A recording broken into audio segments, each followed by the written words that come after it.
Indeed, the Bible is often regarded as the perfect, eternal, and final word of God by many believers.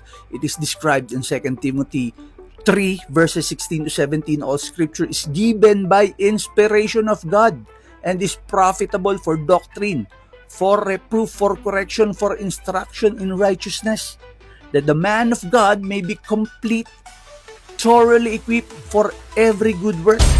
Ang verse na ito emphasizes the divine inspiration of Scripture and its purpose in guiding believers in their faith and conduct. The Bible serves as a foundation for understanding God's will and His relationship with humanity, offering wisdom and instruction for all aspects of life. Pero maraming nagsasabi, marami ring naliligaw sa Biblia sapagkat iba-iba ang translation, iba-iba ang konsepto, iba-iba ang pangunawa. Alam niyo mga kapatid, discerning the different translations of the Bible involves understanding the purpose and approach of each translation. The Bible has been translated into many versions, each aimed at making the scriptures accessible to different audiences while attempting to remain faithful to the original text. Ang Old Testament sinulat yan sa Hebrew. Ang New Testament sinulat yan sa Greek.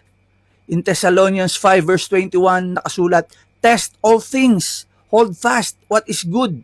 Sabi sa verse na ito, in-encourage yung mga believers to evaluate teachings and translations critically.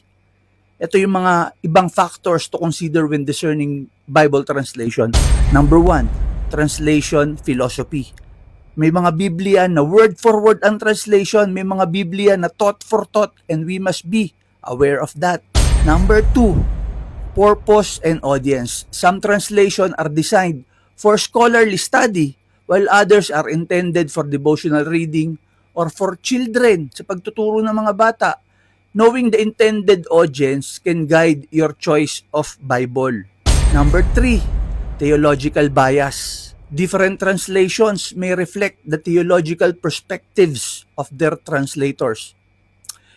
It is beneficial to be aware of these biases and how they might affect the text.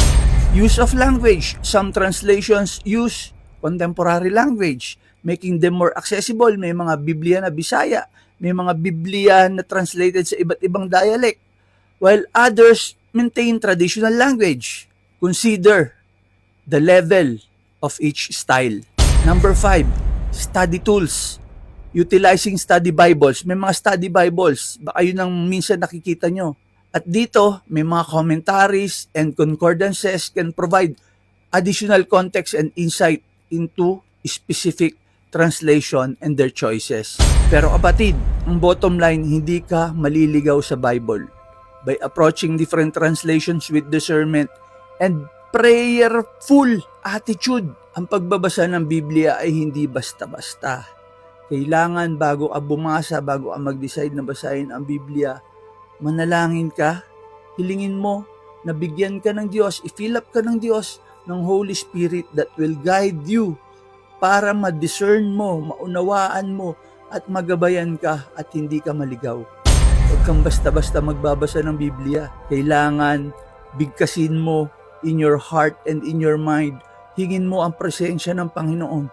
And surely kapatid, surely gagabayan ka ng ating Panginoong Diyos.